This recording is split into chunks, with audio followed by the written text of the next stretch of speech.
नमस्कार, सितारों की दुनिया में आप सभी का स्वागत है। माता लक्ष्मी को हम सभी प्रसन्न करना जानते हैं और हम चाहते भी हैं कि माता लक्ष्मी हमारे घर में स्थायी रूप से निवास करें।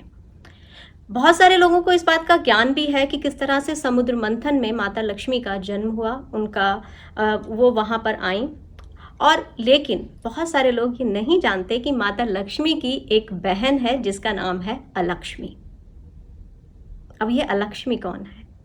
जब कभी भी माता लक्ष्मी किसी घर से रूठ करके जाती हैं तो वहां पर अलक्ष्मी आ जाती है और धीरे धीरे हमारे घर का जो धन धान्य है वो कम होना शुरू हो जाता है। माता लक्ष्मी का एक परम भक्त था सेठ, उसके पास बहुत सारी सुख समृद्धि थी, धन धान्य था। माता लक्ष्मी की रोज पूजा करता था और ऐसे में माता लक्ष्मी को समझ में नहीं आ रहा था कि सेठ को कैसे बताएं कि मैं अब तेरे घर से जाने वाली हूँ और मेरी बहन अलक्ष्मी तेरे घर आने वाली है। परम भक्ता सोचा चलो स्वप्न में ही बता देती हूँ।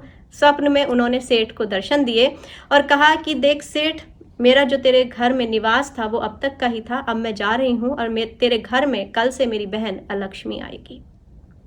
सेठ जो है सुबह उठा, बड़ा दुखी था, समझ में नहीं आ रहा था इस स्वप्न के बारे में घर में बताए या ना बताए, लेकिन वो कहना चाहिए इसी सोच के साथ वो अपनी दुकान की तरफ चला गया। पीछे से अलक्ष्मी जो है वो घर पर आई। सेठ की 4 बहुएं थी और 4 ही बेटे थे। बहुएं खाना बना रही थी, उन्होंने दाल चढ़ाई। पहली बहू जो है वहां से उठ के गई, उसे लगा कि पता नहीं दाल में नमक डाला है या नहीं। जब दूसरी आई तो उसने भी नमक डाल दिया।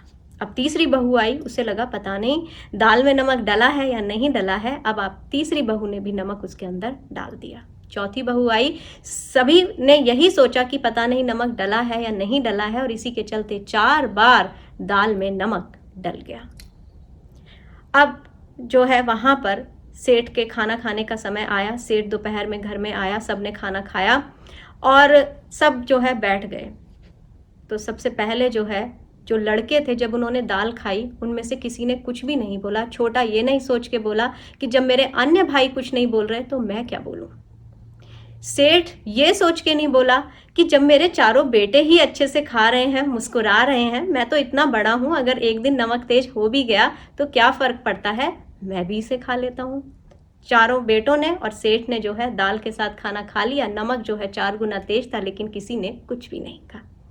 अब बारी आई बहुओं के खाना खाने की। चारों जो बहुएं हैं वो बैठ गई, खाना खाने लगी और चारों में से सभी को पता चल गया कि नमक तेज है, लेकिन कोई भी नहीं बोला ये सोच करके कि जब हमारे पति, हमारे जेठ, हमारे देवर और हमारे ससुर ने ही कुछ नहीं बोला तो हम कौन होती हैं, हम तो घर की स्त्रियां हैं, हमने ही तो ये खाना बनाया है। ऐसे करके पूरा दिन बीत गया। अलक्ष्मी जो है वो कुछ ना कुछ पूरे दिन घर में करती रही।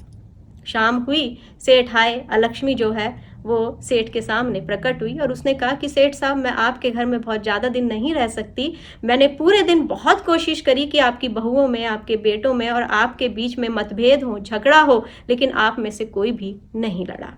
ऐसे में मेरा दम घुट रहा है, मैं ऐसे माहौल में नहीं जी सकती। मुझे तो वही घर अच्छे लगते हैं जहां पर लड़ाई झगड़ा हो, लोग आपस में एक दूसरे से द्वेष रखें, चीख पुकार मची रहे, रोना धोना मचा रहे। मैं ऐसे घर में नहीं रह सकती सेठ, मैं तो जा रही हूं और अपनी बहन लक्ष्मी को भेज रही हूं। तो यही बात हमें अपने मन में बिठानी चाहिए कि यदि आप अपने घर में लक्ष्मी का वास चाहते हैं तो ध्यान रखिए कि आपके घर के जितने भी सदस्य हैं वो प्रेम पूर्वक रहें। प्रेम के साथ अगर आप अपने घर में रहते हैं, सुख शांति आपके घर में रहती है, तो लक्ष्मी ऐसे घर में स्थायी रूप से निवास करती है। और किसी कारण अगर अलक्ष्मी को आना भी पड़ता है तो वो मिनटों में आपके घर से दूर चली जाती है, क्योंकि आपके घर में कोई भी क्रोध नहीं कर रहा, लड़ाई झगड़ा नहीं कर रहा। तो ये जानकारी आपको कैसी लगी ये आप मुझे ज़रूर बताइएगा और साथ में ये भी बताइएगा कि आप किस तरह के वीडियो जो हैं देखना चाहते हैं। लाइक करें, सब्सक्राइब करें और साथ ही बेल आइकॉन को हिट करना ना भूलें। तो फिलहाल मुझे दीजिए इजाज़त। नमस्कार।